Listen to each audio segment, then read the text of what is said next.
Manx Radio Sport.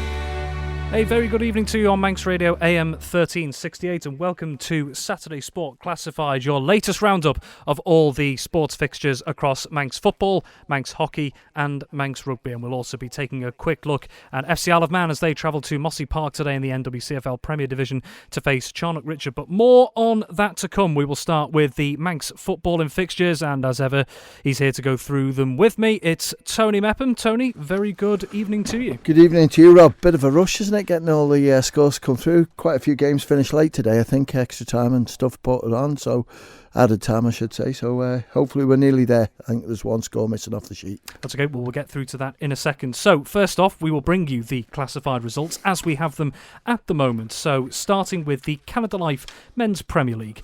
Union Mills 10, St George's 0. Douglas Royal 0, Peel 2. St John's 2, Russian United 1. Corinthians 5, Morown 1. Ramsey 3, Douglas High School Old Boys 2. Ayr United 8, Laxey 1. In DPS Limited Division 2, Douglas and District 2, St Mary's 2. Douglas Athletic 0, Michael 6. Governors Athletic 0, Foxdale 2. And Ramsey Youth Centre 4, Colby 2. Moving into Canada Life Combi 1, awaiting result on Peel versus Douglas Royal. Russian United 3, St John's 1. Morown versus Corinthians, awaiting result. Douglas High School Old Boys versus Ramsey, also awaiting result. And Laxey 2, Ayr United 10. And in DPS Limited Combi 2, St Mary's versus Douglas and District, earlier kick-off of 1:45, awaiting result. Polrose 5, Jims 1. Castletown 8, Maloo 3, and Colby 2, Ramsey Youth Centre 7. Those are your classified results. We will now go through them in a little more detail here with Tony. So, Tony, your first one here. My word, this was a scoreline possibly no one was really expecting. We're starting with the Canada Life Men's Premier League, and we talked about St George's and some of the difficulties they've had maybe in player recruitment this year, availability. It's come to a head again today because emphatic win here for Union Mills. Union Mills 10, St George's 0. I don't think Union Mills have ever beaten St George's 10-0 when you look at how St George's have dominated Manx football over the last few years, but certainly today it wasn't their day. Jack Murray with two of the Union Mills goals, Jordan Crawley with one, Tyler Hughes with a hat-trick. We've got James Young with one, and we've got Carl Uren with a goal as well. So the report I had in from Johnny Myers, who manages St George's, said that take nothing away from Union Mills' performance today. Absolutely superb. The young players played some great football. St George's couldn't deal with it, and there they are, 10-0 losers. Absolutely. Then we take a look a little closer this one, I think it's fair to say. Douglas Royal 0, Peel 2. Peel took the lead early on. I think it was Rhys Oates from the penalty spot, but his second one made it safe for Peel. Douglas Royal, good side, battled well, but Peel put in a good shift in the end and came out with the 3 points. And then this is one that you were at. Quite a lot of eyes on this one as to how it would go. And St John's, they've maintained their perfect start back in Manx football's top flight. They've been made to work for it, though. St John's 2, Russian United 1. They did, and they had to do a lot of defending as well because Kieran Brock scored the first one early on in the first half, looking comfortable. Then Callum Taggart made it 2-0, and Russian didn't really get going, but then they started to play a little bit better. Charlie Jackson scored from the penalty spot to make it 2-1. Second half, Russian had some chances but just couldn't get it over the line, and St John's defended really well. They had few chances themselves. A lot of as you would expect, commitment from both sets of players to try and close play down from the opposition. But St John's got it 2-1. Was it a fair result? I think a draw would have been a fair result. But St John's will take it and remain top of the table. But will St John's look at this as maybe another string to their bow? Because we talked about it on Friday Sport Preview last night, that they're missing one of their key players this weekend and might be for the next couple of weeks. So to eke out a result like that, where you said Russian United might be able to capitalise, to be able to do that and make it 4 from 4, that's another impressive aspect to their game, isn't it, St John's? It is, and I think the problem today for Russian was that they haven't got an out-and-out goal scorer now to get the all-important goals for them. When you look at it, for Davies playing for FC Isle of Man, Mikey Williams is injured at the moment, but it was down to St John's defence, and I think even with Will Penholrick missing, they still managed to keep things nice and tight. And, it was good to watch. But, yeah, they've got some good players there. Whether they're going to win the league, we'll have to wait and see, because there's still some good teams in there. Ramsey, Corinthians are there chipping away. But today it was one of them. They just ground the result out, got the 3 points where they were under pressure for an awful lot of the game. And Russian will be smarting from that, because they're sort of slipping down the table a little bit, a position they're not expected to be in. A long way to go, though, I think it's fair to say. Oh, yeah, absolutely. Then we go over to Ballafletcher, and Corinthians, good win for them. They were 5-1 victors over Marown. Yeah, haven't got Marown's goal scorer, but they took the lead. But then Danny Oram got a goal. Josh Ridings was given a goal as an own goal. Tom Callister and Danny Gerard. So it finished up a comfortable victory for Corinthians, 5-1. And a close one up in the north. Ramsey 3, Douglas High School Old Boys 2. Yeah, not too sure how the scoring went on this one, but at half-time it was 1-1. Tommy Miller with a goal for Douglas High School Old Boys, and it was Danny Kelly/Gelling was the goal scorer, the second one for Old Boys. But for Ramsey it was Matthew Montgomery, Graham Kennish and Rob Morton who got the all-important goals for Ramsey. Keeps the pressure on St John's at the top of the table. That remains a 2-point gap at the top there, doesn't it? So Ramsey certainly keeping tabs here. Might make for an interesting next few weeks at least, with those two scrabbling for the top spot on the table. Well, that's right, and everyone starts concentrating now with sort of 4 or 5 games into the Dcart Railway Cup, because that's down for Boxing Day. And semi-finals at the start of December. So it's all at the moment nice and tight, because when you look at the teams at the top of the table, they're all sort of taking points off each other, and teams that were expected to be there aren't. And one of them being Russian Laxey as well today, took another heavy defeat. So the 3 or 4 now that are sort of coming slight favourites have got some tough games coming up in the next few weeks. We just sort of touched on one of them, the last game in the Canada Life Men's Premier League this week, going further north than Ramsey to Ayr United, and Ayr United 8-1 winners over Laxey. Yeah, they were, and haven't got the goal scorers for Laxey. I know Chibnall got one, but I haven't got any of the others, so if you could please text us through 166 177. And looking at that, Laxey obviously getting a good result with Ramsey last time out. And what changed this week, possibly? Well, I don't think Jordan Cooper played for a start off, but Jordan only scored, I think it was 1 goal last week. But I think Johnny Palmer will be slightly disappointed, because I looked at the team. It looked quite strong. When you've got people like Brodie Patience and others in there, Tom Smith at the back and no Sammy Gelling. I didn't expect them to get beat by that, but I took note of Ayer's performance last week.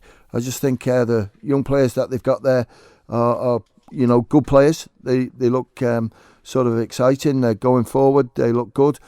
So I think Ayr United will take a lot from last week's result, where they beat St George's, and against another team expected to compete at the top of the table, to beat them 8-1. That looks pretty convincing, with a totally different group of players than they had 12 months ago when they won the league.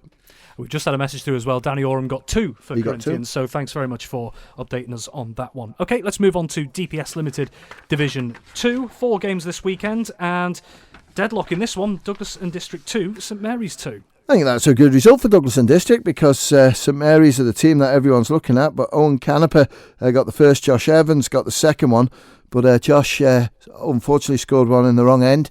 An own goal for him for one of D&D's goals, and Daniel Stewart Clegg got the other one for D&D, so finished up D&D 2, St Mary's 2. And in the next game, well, this is one team that you had plenty of praise for on Friday Sport Preview this week, Michael, and they've done it emphatically again here. Douglas Athletic 0, Michael 6. Yeah, that was superb, because Douglas Athletic were 4th in the league this morning, but today Liam Kane, I think it was, with 2, a hat-trick for Kieran Lane. And then it was Sam Greasley who got the other one. Super result. Douglas Athletic 0, Michael 6. We sort of touched on this last night. You say that the manager's getting something right. What do you think it is? I don't know, to be honest with you, because Michael have sort of struggled over the last few years, and getting 2 teams out, it's always been tight for them. But pre-season, they had a great pre-season with some super scores, and at the moment they've been able to bring this in, and they're top of the DPS Limited Division 2, so well done to them. And if they can keep this going, it just gives the whole group a massive sort of G up, and they look as if they've got players who can score goals, regular scorers that are cropping up, and today against Athletic to win 6-0, that's a tremendous performance. So well done to everybody. Just before we move on, we're going to go back a step just for a moment. I believe you were waiting for the scorers for Ayr United. If you could. In the Canada Life Men's Premier League. We've just had a message through. Thanks very much. So, Deacon Lombard Chibnall got a hat-trick. Jason Crane got 2. Christian Penswick got 2. And Cameron Torr got 1. So, a hat-trick for Deacon Lombard Chibnall, if you missed that. 2 apiece for Jason Crane and Christian Penswick. And 1 for Cameron Torr. Thanks very much for sending that into us. Okay, let's move on then. Go back to DPS Limited Division 2, and it finished Governors Athletic 0, Foxdale 2, and this one was played at Colby. Yes, it was, and I think that's a fair performance by Governors Athletic. They got 8 conceded last week, only 2 today against one of the better teams. Ricky Newsom got 1, and Jason Chalmers, got the other one for Foxdale. And the final game in DPS Limited Division 2 was Ramsey Youth Centre 4, Colby 2. 1-1 at half time, so all to play for in the second half. Don't know who got Ramsey Youth Centre and Old Boys goals. 166, 177 if you can, please. But Jordan Edge it was who can't stop scoring for Colby. He got 2 goals and also missed a penalty. So we'll let him off with that one because he scored 2. Very well. Okay, let's move on to the combination leagues. Going to Canada Life Combi 1. Now, we do actually have 5 games down here. We are still awaiting results for 3 of them. And just so you know, those results that we're awaiting on are Peel versus Douglas Royal, Morown versus Corinthians, and Douglas High School Old Boys versus Ramsey in Canada Life Combi 1. So if you do have any details of final scores and any goal scorers, please do send them through to us, 166 177. Well, we'll take a look at the results that we do have so far. And in Canada Life Combi 1, it finished Russian United 3, St John's 1. League leaders win against the team that was third this morning. Aaron Hawley with 2 goals for Russian. Andrew Baker got the other one, and we've got Peel's goal scorers through and score. It was Peel 3, Douglas Royal 0. Karen Christian with 1. Contal Dillon got a goal, and Gary Smith got the other one. So good victory there for Peel 3-0. And the other score we do have in, well, we commented on it was being goals galore for Ayr United in the Canada Life Men's Premier League. Their combi team went 1 better away at Laxey, and it finished Laxey 2, Ayr United 10. And that's all the information I've got, Rob. If you can, text us through the scorers, please, 166 177. Absolutely. Okay, let's move on to DPS Limited Combination 2. We are awaiting one of the 4 results that have been played today, rather. So we're waiting on the early kickoff that kicked off at 1:45, St Mary's versus Douglas and District. That's what we're... In fact, I believe... Are we just taking a look through at this one? I think...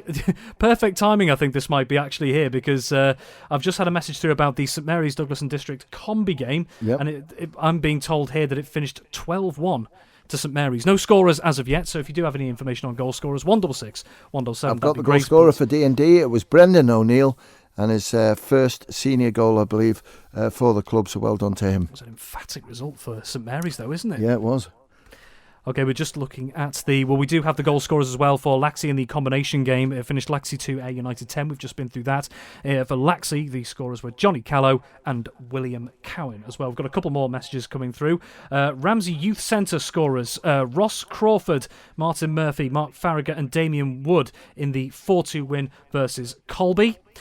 And we're just having a look here. We do have some hockey fixtures coming through as well. We do actually have the scorers now for St Mary's. This is fantastic timing, isn't it? So we'll have a look. So here are St Mary's goal scorers. We have James McGinn with 5. Very impressive indeed. Kieran Smith with a hat-trick. Keane Liggins with 2. And Darren Flanny. Darren Flanagan. There you go. you know all the slang. And I've got a score through for Corinthians now as well. It Excellent. was... Corinthians Combi 152 and a bit of a report through. We'll give it a mention. Thanks, Keith from Ramsey Youth Centre and Old Boys against Colby. It finished up 4-2. Colby went 1-0 down on 25 minutes. Youthy equalised through Ross Crawford on 40 minutes. Andy Black saved a penalty on the stroke of half-time. Colby went 2-1 down just after half-time. Youthy came back with a Martin Murphy equaliser on 78 minutes. And then went ahead on 80 minutes through Mark Farragher, and then 4-2 through Damo Wood with 5 minutes to play. 4-2 full time. Okay, well, let's move on to the rest of the DPS Limited Combi 2 results that we do have. We had it with perfect timing there with St Mary's and Douglas and District. Well, it finished Pulrose 5, Jim's 1. And I've got goal scorers through on this one. I think it's just come through. We'll check on this. There it is. And Pulrose at one stage, half-time it was, 3-0 up. Combination 2, Callum Dunn on 6 minutes, David Priestnell on 10, and JP Joyce on 35 minutes. And then Pulrose's fourth goal was scored by Gary Skilcorn. Skiggs in there once again on 65 minutes. And then Callum Dunn got his second of the game on 85 minutes to make it Pulrose 5, Jims 1. Very well, and then the early kick-off, 12 o'clock start this was, down south. High-scoring game indeed. Castletown 8, Maloo 3. The information I've got on this one, well, Maloo started top of the table this morning, but Castletown with one or two players coming back in, and one was Edson De Silva, or Michel's he's just been away on a trial in Dubai. You'd fancy something like that, wouldn't you, Rob? Superb play, played really well for Castletown last year and was allowed to play in the combination today. He got 2 goals. Fingal Watterson got 2, Connor Thompson, Ollie Shearer and Harrison Pickard and Cian Cottam completed the score and haven't got Maloo's goal scorers. I've just been sent through an interesting statistic about Ramsey's combi team and the combined age of their 3 midfielders, Mark Slinger, Jogger Lees and John Hayes. What do you say? I'm going to ask you to guess this. What would you say their combined age is? 104. Not too far off, 121. Not bad. Can't put a price on experience. Jogger's about 120 himself. Can't put a price on experience. Okay, well, actually, funnily enough, we are coming on to that one as well. So, in the last game of DPS Limited Combi 2, Colby 2, Ramsey Youth Centre 7. I think it was Conor Muckton who got a goal here for Colby. I think it was Jones Stone got a goal for Ramsey Youth Centre. Johnny Bignall, Joe Neal, Ryan Oggs and Adrian Strabacher, is it? With a hat-trick there for Ramsey Youth Centre and Old Boys. And so before we move on just a little bit, if you had to maybe look at a couple of those score lines, I mean, there's been some great score lines again this week. If you had to pick out any that maybe just raised your eyebrows a little bit, which ones would they be? Well, the Union Mills one, definitely. 100%, 10-0 against St George's. Crikey, I forgot the last time St George's conceded 10 goals and didn't score as well. But the one I think you take note of, Rob, is St John's, because when you look at it, they played Ayr, beat them at the start of the season. Now they played another one of the candidates, Russian, with a couple of their top players missing, 2-1. It's looking good for St John's, but there's other teams still hanging in there. Ramsey, Corinthians, you've got Laxey, who have sort of slipped down the table a little bit. And as in DPS Limited Division 2, St Mary's being tipped by many, dropped points against D&D, but Michael's surprise package with a 6-0 victory against Douglas Athletic and remain top of the table. So I'm not going to ask you for a specific prediction here, but if we're looking at the Canada Life Men's Premier League, we've spoken about St John's, that perfect start so far. Ramsey snapping at their heels here. Do you think both of them can keep it up, looking at these early stages? I don't know, because when I look at St John's, it's not the same team as last year, but it's still a nucleus of the players that were there. They got promoted. A question for Colin Moore, Eric Clegg or Paul Hatton. When was the last time a team got promoted from Div 2 and won the Premier League the following season? Now, I would sort of hazard a guess that there will be one out there. I remember Peel back in 96-97 where they actually got promoted and won all the cups, FA Cup and the Hospital Cup. So that was pretty good by them. But yeah, just St John's, Dean Leese, he's such a tricky player to deal with. His pace, he's very, very quick. He's a good finisher. But with him missing today, they had to find plan B.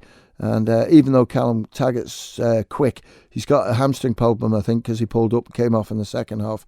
And it's just finding someone else. But they weathered the storm, defensively stood firm, and the goalkeeper sort of didn't make any mistakes. So it looks quite good for St John's at the moment. And just before we move on, we've just had a message here. Congratulations to Will Cowan, who I believe we mentioned before. He turned 16 this week and made his senior debut in the Laxey Combi squad and scoring in the process. So, productive debut there. Come from a famous family, if it's the one. I think it is. I think it might be Michael's young fella, because I know it was going to come through. And Rob as well, proud granddad. And it's great to see where a player has been with the club for a long, long time and then his son filters through and plays in that as well.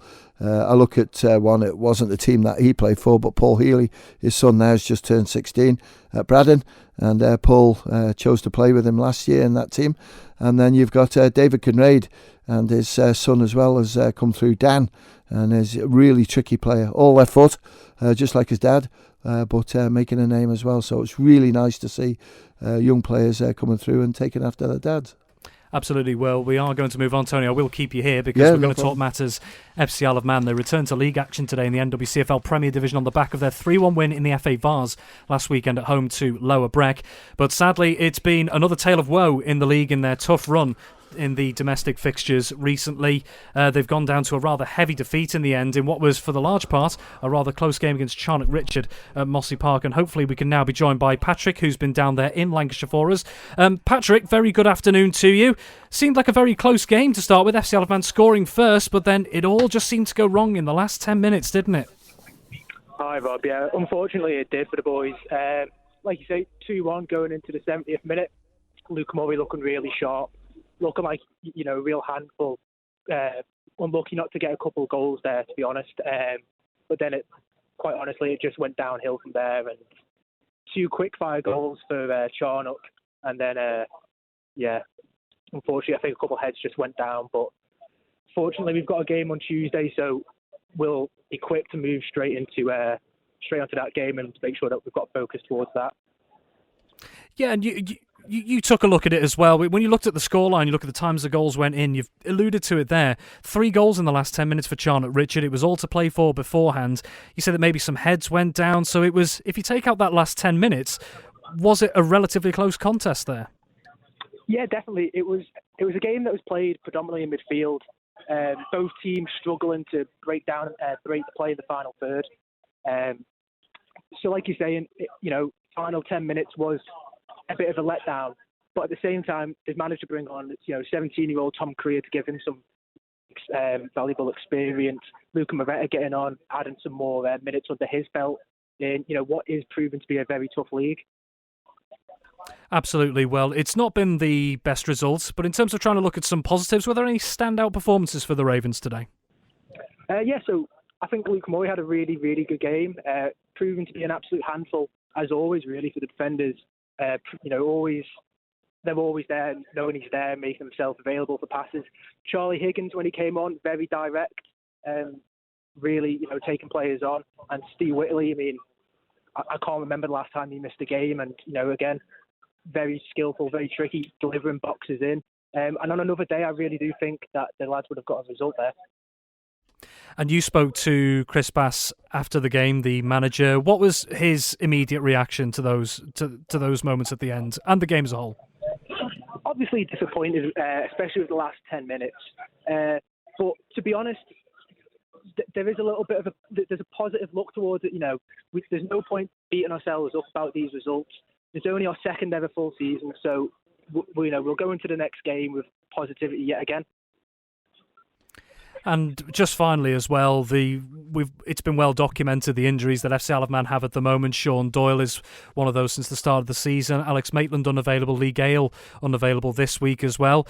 Are there any hopes that some of these senior players might start coming back in the next couple of weeks to try and aid the campaign? Yeah, we've got some of those guys down in training, but the demand of the fixture list playing, pretty much every other weekday. It is demanding, and they're all working full-time jobs as well. But there is a hope that these guys will come back in very soon. Well, Patrick, thank you very much for your time. We know you'll have a long journey home this weekend, so safe travels to you and the rest of the team, and we'll be seeing you again sometime soon. Thanks very much again. Thanks for your time, Bob. Bye. Well, Tony, that was Patrick there over at Mossy Park after FC Isle of Man beaten 5-1 by Charnock Richard in the NWCFL Premier Division. Well, Tony, you heard it there. Patrick mentioning that had it not been for the last 10 minutes, it was anyone's game. But at this level, we've already seen it when we've been commentating on FC Isle of Man games at the Bowl. These little moments can make a big difference, can't they? Yeah, I was quite interested when I saw the squad who the second centre-back was going to be. I just look at it that Jacob Cook will be on the left-hand side, Sam Kane on the right, and then you've got Carl Clark and who was going to be alongside him. because it's just a little bit of a gap there. But they're conceding too many goals, Rob, isn't it? That's the problem. And Matthew Quirk in goal today is arguably the number one. People like Dean Kearns as well, but they're both equal. But the only Kieran McNulty it was who got the goal for FC Isle of Man to give them the lead, actually, and then Charnock equalised not long after it. So it's really frustrating, and that squad was very young. Tom Creer's only 17 years of age, but what a talent he is. And when you look at Tiernan Garvey, came in last week, man of the match, and deservedly so, got it. He's 17 years of age. Charlie Higgins is just over 18. So there's a lot of young players there. And there's been a little bit of criticism of Chris Bass picking the old rearguard. Chris Bass Jr. was excellent last week. Now, Chris is 38-ish, going on 39. Sean Quay still magnificent at the back for them. And, Kieran McNulty, I don't know what age he is, but, 33. Yeah, something it's like finding that. balance, though, isn't it? Obviously, you want to bring those players forward for the future. You want them to get embedded into the system.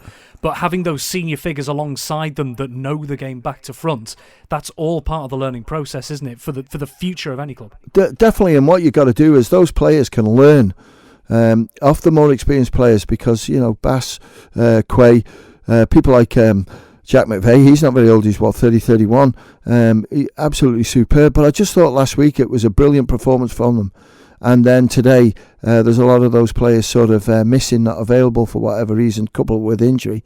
And it just sort of drops them down, doesn't it? It's all right having this positivity from last week's performance, but today it's all just slipped in that second half. They've got a game midweek, and then they've got another home game next Saturday. So it is proven to be a real tough league for them. Hopefully the crowds will be down to support them next Saturday and hope that the result go through. But I'm remembering that performance I watched last week. You were with me, Rob, and I thought it was absolutely superb, and I thought they turned a corner. But unfortunately today they've come across a good side. Yep, and they play again in midweek. And actually, before we move on to other matters outside of football, there's a message here for you, Tony. I've just been told, could you please wish Tony Mepham and his lovely wife Tina very best wishes on their 40th wedding anniversary.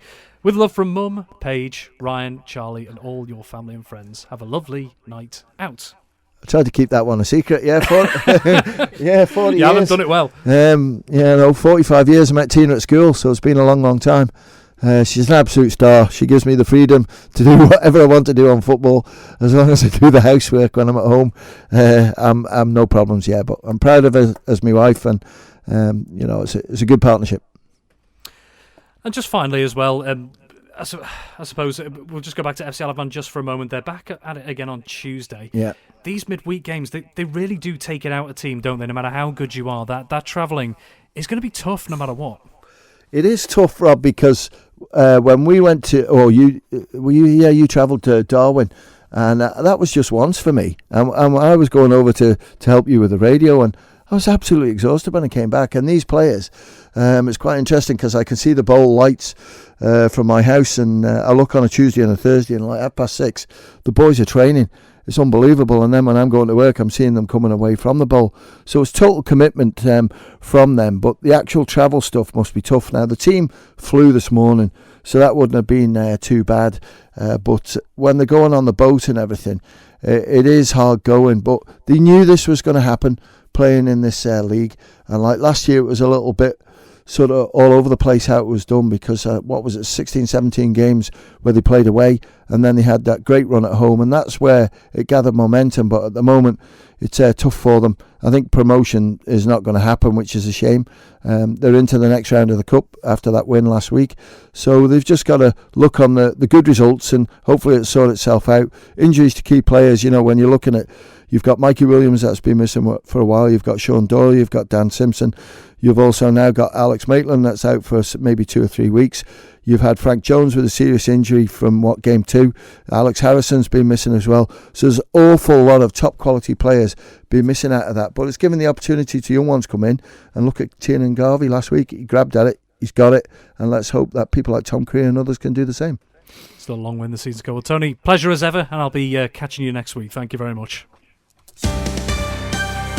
Manx Radio Sport. Well, we'll move on to rugby now, and it's been a mixed day, I think it's fair to say, across the different fixtures, whether domestically or across indeed. It was Two very challenging fixtures for the Manx sides competing in the English leagues this weekend. Separately, games over in Manchester, Douglas at Wilmslow, and then Vagabonds had a daunting task over at Duckenfield, and we had two local fixtures as well. Well, we'll start with Douglas, and we can hopefully now be joined by Dave Christian. Dave, very good evening to you. Yeah, good evening, Rob. It was disappointment for Douglas. They'd fancied their chances with this one. Wilmslow were 4 from 4 in defeats going into the game, same as Douglas. They pulled a few big guns in as well. Craig McGee into the squad. Neil Killier there in the second row. Simon Hoddenott was back. And coach Phil Kringle named himself on the bench as well. That signalled to me some intent from Douglas for this game. And indeed, it went reasonably well. Wilmslow led 8-6 at half-time. Luke Highland with 2 penalties to keep Douglas in touch. But in the second half, Wilmslow's defence started to leak penalties, and Highland came into the game really on his own. He added 3 more penalties that put them 15-8 in front. In the final 20 minutes, Wilmslow hauled one back, but even into the last 5 minutes, they were still trailing 15-13. And Douglas almost had the smell of a win in their nostrils. However, it was a late converted try from Wilmslow that stole the win away from Douglas. They picked up a losing bonus point from the trip, but they could have had much more, and I'm sure they'll be kicking themselves. But fair play to them. They've targeted the game. They've gone away. They've put in a good performance. Maybe this could just be the launch pad they're going to need because the fixtures will be starting to pile up. I think they've got a home fixture next week. Just frantically trying to get to the relevant fixture list. Got that many fixture lists open. I don't really know what I'm doing at times.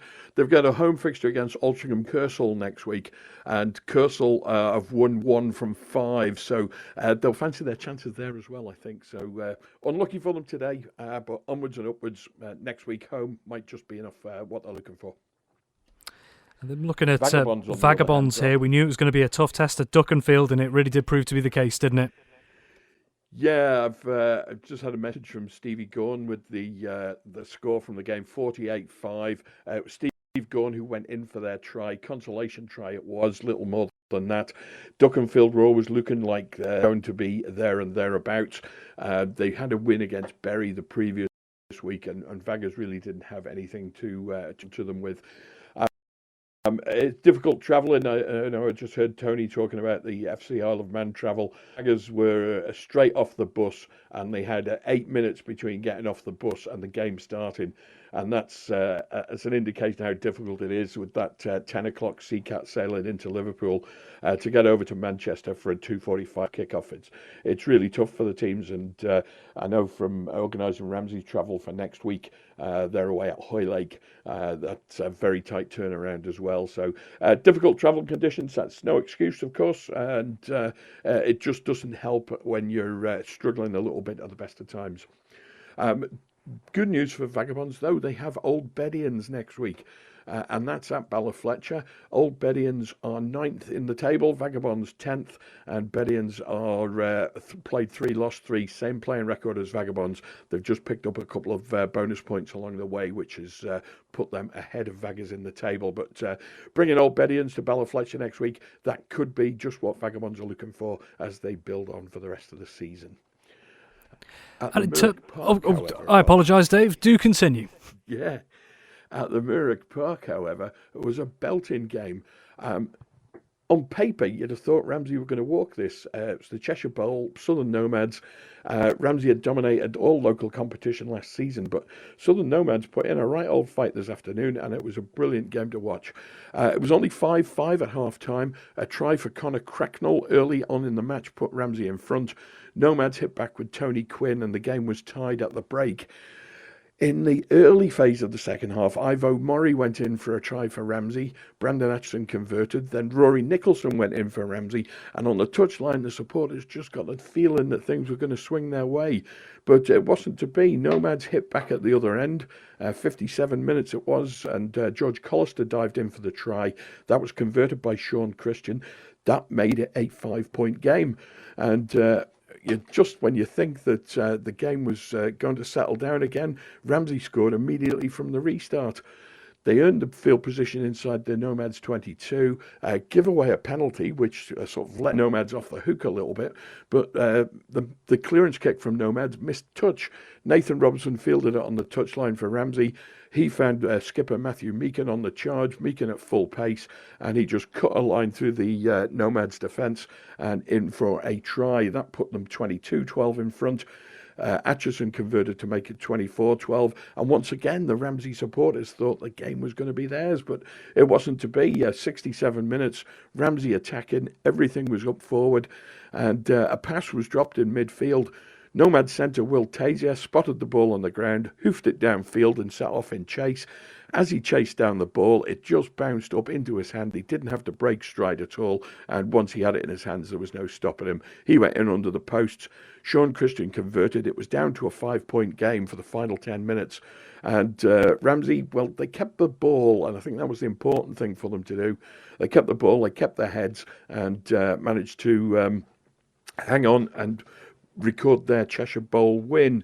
Now, that puts them level at the top of Pool 2 in this Cheshire Bowl competition, level with Hoylake. They play Hoylake next week, and Hoylake are on a rich run of form in Counties 3 ADM, that's Vagabonds League. Hoylake going into this weekend were top of the table. All the results aren't in yet, so be interested to see how that pans out next week. But Ramsey looking good today in parts, but ball a little bit scrappy. And the final game of the day was the Ravenscroft Manx Shield. That was down at Paulson Park. And Castletown recorded their first win of the season. They beat the Eastern Barbarians 50 points to 17. There were tries from Connor Taylor. He got 2. Owen Maroney, he got 2 as well. And also tries from Kieran Stevens, Nick Wild, Morgan Armstrong Patton, and Harry Goodwin. And Elliot Burnett kicked 5 conversions in that as well. So well done, Castletown. There'll be a little bit of a celebration. I think it's the George they drink in Castletown Square. So that should be a bit livelier, but right about now, I would think. So well done, Castletown. Thank you very much indeed. And we'll look forward to catching up with you next week. Dave Christian there with the Rugby Report. Right, we can now move on to hockey. And not only did we have the latest round of mixed season fixtures, including a very tasty Douglas derby as well in the Mixed Premier League, we will also be bringing you very shortly the live draw for the Mixed Cup competitions, which get underway from next week. Now, he sat across from me and he's been waiting very patiently for the last 40 minutes or so. I can now bring him in. Ben Cunningham. Ben, hello. Very good evening to you. All right. Okay, well, before we go into any details, we'll bring you the classified hockey results as we have them at the moment. So those results are, we'll start with the Rossborough Mixed Premier League. Vikings B 2, Backers B 7.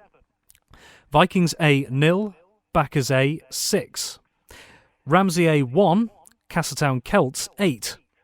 And Valkyries B 0, Valkyries A 7.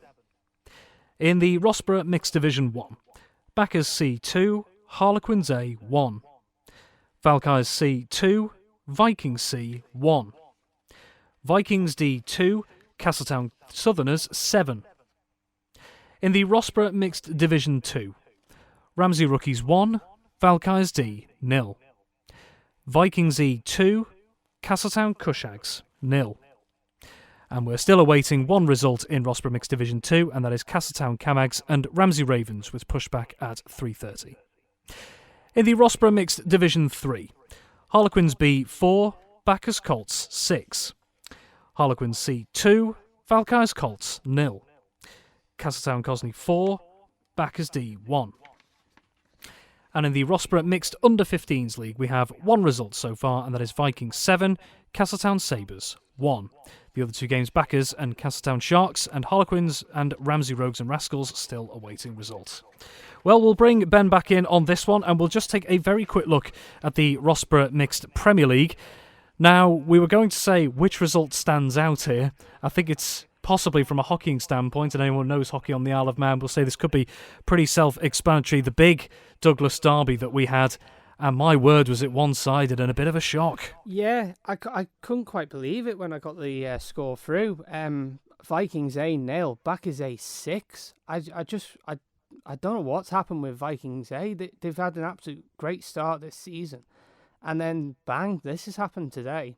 So Andy Whiting got 2, Carl Moore got 2, Tom Lotham with 1, and Lucas Parton with 1, but I couldn't believe that score when it come in. There've been very close games over the years, whether it's in mixed or in the men's and women's to a large extent. Yeah. So what do you believe happened here? Have you heard any word as to what might have been the reason for the game being so one-sided, scoreline-wise at least? The reports have come in, and to be honest with you, it's not a big report that's come through, but it just sounds like backers have just had an absolute field day today, and Vikings, they have just had a day to forget. They do come around every so often, don't they? Yeah, Well, absolutely. just another result that actually stood out in the Mixed Premier League before we move on to the other divisions. Ramsey 1, Castletown Celts 8. Great result for Castletown. Great result for Castletown. I mean, Castletown are absolutely proving themselves this season, but Ramsey A really are struggling this season, and I do feel sorry for them. Jake Moore got Ramsey's consolation, but for Castletown, it was George Powell with 3, Stephen Ronan with 2, Leo Pass with 2, and Hannah Lease with 1, but Castletown are really putting in a strong statement this season. I think seeing the way that the Castletown teams have played in the past, there's so much energy, there's so much discipline as well. Oh, yeah. Is that a key cornerstone of why they're picking up results like this early on? Yeah, Castletown have definitely developed, and of course, sadly, Saracens folding. A lot of their players moved to Castletown, and you can see it with the amount of teams Castletown have got and the strength that Castletown there's a lot of mixed teams this year, which is great to see for Manx hockey in general, there's isn't about it? 6 Castletown teams. I could be wrong, but yeah, there's about 6 senior Castletown teams. Okay, let's take a look at Rossborough Mixed Division 1. We had 3 results there. Bacchus C2, Harlequins A1, Valkyries C2, Vikings C1, and also Vikings D2, Castletown Southerners 7. Which game do you think stood out in this particular division? I'm going to go for that Castletown Southerners game. Castletown Southerners came into this game after suffering a really heavy defeat last week to Harlequins A, and they lost basically to this scoreline, and this week they've come back and they've obviously at training regrouped and said, look, we can't let that happen again, and they've gone and proved it. So we've got Andy Winstanley with 2, Alistair Ledge with 1, Helena Allen with 2, Dan Roberts with 1, and Matty Gorey with 1. And then for Vikings D, it was Andy Harding and Jan Carney. But I mean, Castletown, hats off to them coming back after such a big defeat last week. It's a credit to them. Absolutely, and let's look at Rossborough Mixed Division 2, 3 games. We did bring you 2 of the results. Those were Ramsey Rookies 1, Valkyries D 0, and Vikings E 2, Castletown Cushags 0. We have literally in the last few seconds, thank you very much for messaging us and bringing the details of the other game, which was the late pushback, and that finished Castletown Camags 5, Ramsey Ravens 2. What do you make of that result? You know what? It's a really good result for Castletown. I mean, Ramsey have had a very strong start this season, but then last week they were held to a goalless draw, and this week they've conceded their first loss of the season. Danny Kelly got 2 goals. Forgive me if I pronounce this name wrong. Denise Witt with 1, Eve Watson with 1, and Will Callister with 1. But I mean, you know, Ramsey Ravens had a great start, but then things have just dropped this week and last week, so maybe injuries are creeping in, maybe just unavailability is creeping in, but, you know, it's a great win for Castletown. Absolutely. Then let's take a look at Rossborough Mixed Division 3. Which result stood out for you here? There was one in particular, very high scoring, 10 goals in that one. I'm going to go for that one. Harlequins B4, Backers Colts 6. I mean, it sounds a proper ding-dong match, really. Jason Miranda with 2, Lucas Harding with 2, Alex Stewart on his first game for Backers Colts got a goal, and Summer Craig with 1. For Harlequins B, Corey Corkill with 3, and Sam Clegg with 1. Another game I am going to mention, it's the one I played in, is the Harlequins C against Valkyries Colts. Valkyries Colts played the whole game with just 10 players.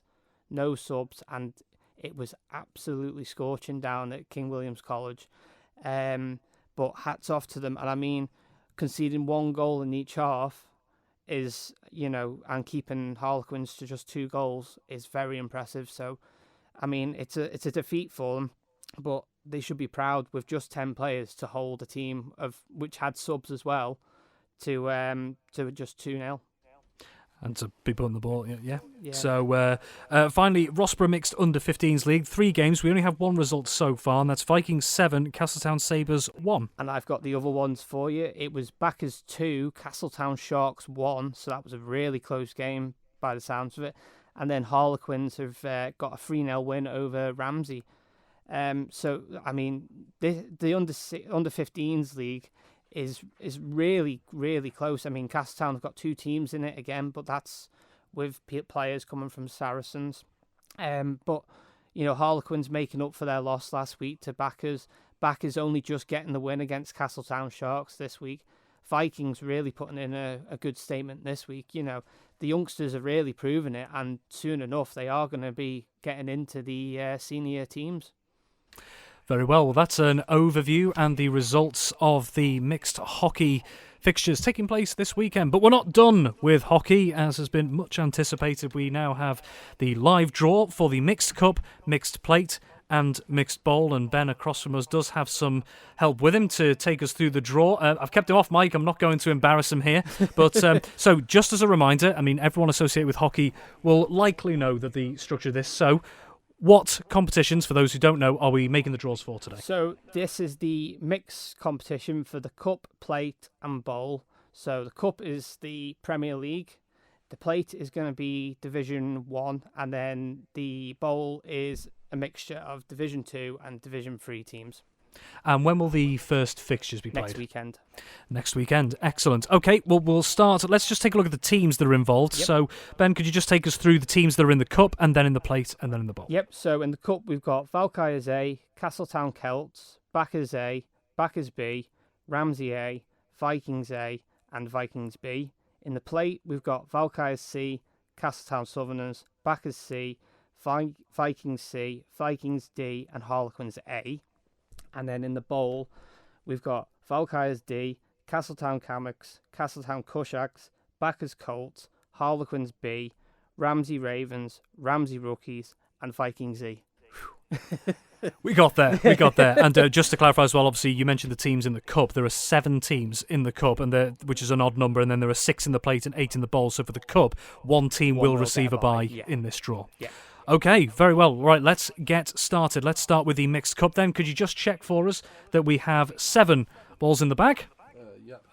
Excellent, fantastic. Okay, will you do the honours and make the first draw, please? Right, Sam, when you're ready.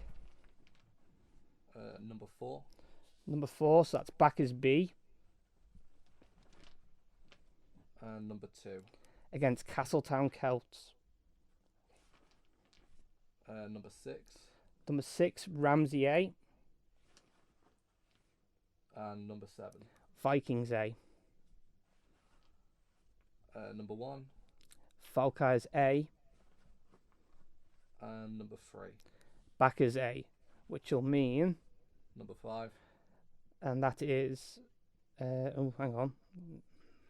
Number Number 5 is Ramsey A. Number sorry. 5 is Ramsey A. So Ramsey A will have a bye Ramsey in A the will have next a bye. round. So it's Vikings A versus Vikings B, Yeah, that's just to right. clarify. Okay. Yep. Right, so we will just confirm that. So the draw for the Mixed Cup next weekend, we have Backers B versus Castletown Celts, Vikings A versus Vikings B, and Valkyries A versus Backers A, with Ramsey A receiving a bye. So, Ben, just taking a look at those fixtures to start with, which one stands out to you? I think it'll be the Valkyries A against Backers A. That one will be very close. I mean, Valkyries A have had a good, strong start this season, undefeated still, and Backers A are undefeated as well, and they are yet to meet in the league. So this could be quite an eye-opener to what could happen in the league. And looking at another one of those is to be an interclub derby between Vikings A and Vikings B, both suffering relatively heavy defeats today in respective games.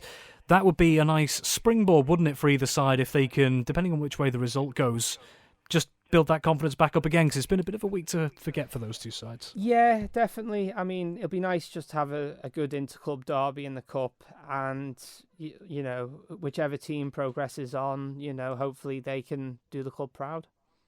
Okay, well, let's not forget to mention it again. Backers B versus Castletown Celts, and Castletown Celts, they look a team to beat at the moment, don't they? I think they could be a dark horse in this Cup. I really do think they could be a dark horse in this Cup. There we go. Let's put it out there. Right, let's move on to the mixed plate. And we have 6 teams in the mixed plate, as Ben mentioned before, so I'll just go through them again. So they are Valkyries C, Castletown Southerners, Backers C, Vikings C, Vikings D, and Harlequins A. So can we just check that we have 6 balls in the bag this time around? Yep. Excellent. Okay. Have we got... Yes, 7 and 8 have been removed this time. Excellent. Okay, so take it away. Number 3 And that's Backers C, against number 5. Vikings D. Number 6 Harlequins A, against number 4.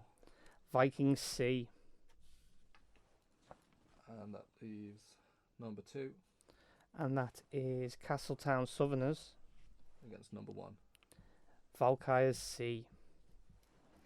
Excellent. So there is the first draw for the mixed plate next weekend. So just to go through that again, it is Backers C versus Vikings D, Harlequins A versus Vikings C, and Castletown Southerners versus Valkyries C. So Ben, going to ask you again, which fixture stands out in this particular round? I think it's going to be the Backers C against Vikings D. When they played in the league, it was a very close affair. I mean, it could all change because in cup games, some players might play in different teams. So it's the cup could really change things and could help pick up teams in the leagues.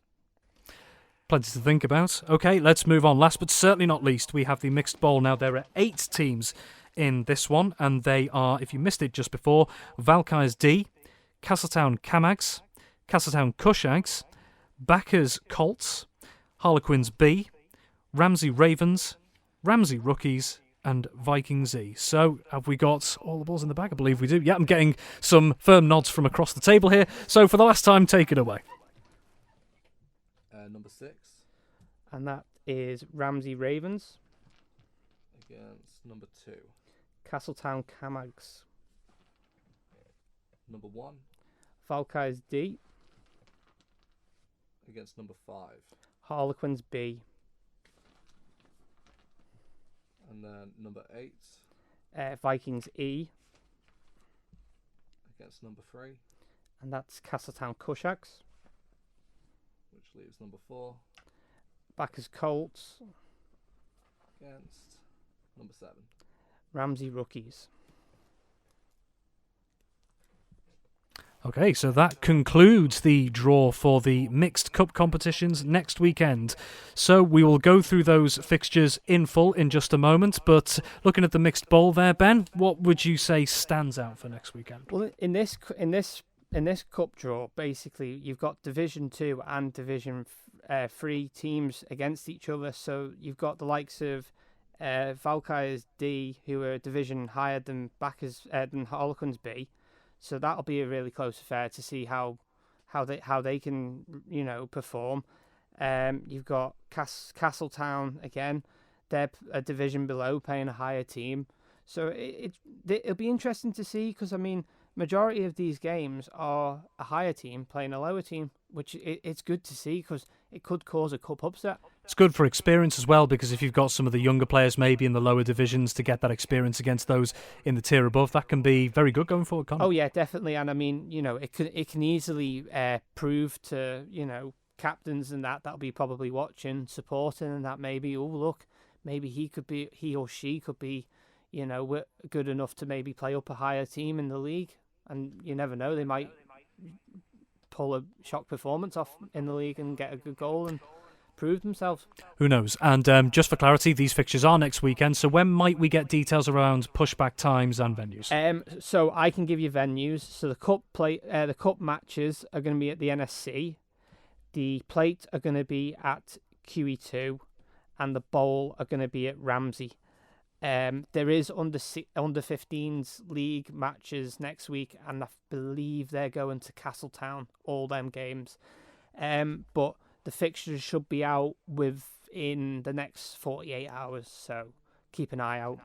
Excellent, well, Ben, thanks very much. So we'll just take you very quickly through the draw for the Mixed Cup, Mixed Plate and Mixed Bowl in Manx hockey for next week, if you missed it a few moments ago. So, in the Mixed Cup next weekend, all games to be played at the NSC. It'll be Backers B versus Castletown Celts, Vikings A versus Vikings B, and Valkyries A versus Backers A, with Ramsey A getting a bye into the next round. In the Mixed Plate, all games to be played at QE2 in Peel. It is Backers C versus Vikings D, Harlequins A versus Vikings C, and Castletown Southerners versus Valkyries C. And then 4 games in the Mixed Bowl next week, all to be played at Ramsey Grammar School, and they are Ramsey Ravens versus Castletown Camags, Valkyries D versus Harlequins B, Vikings E versus Castletown Cushags, and Backers Colts versus Ramsey Rookies.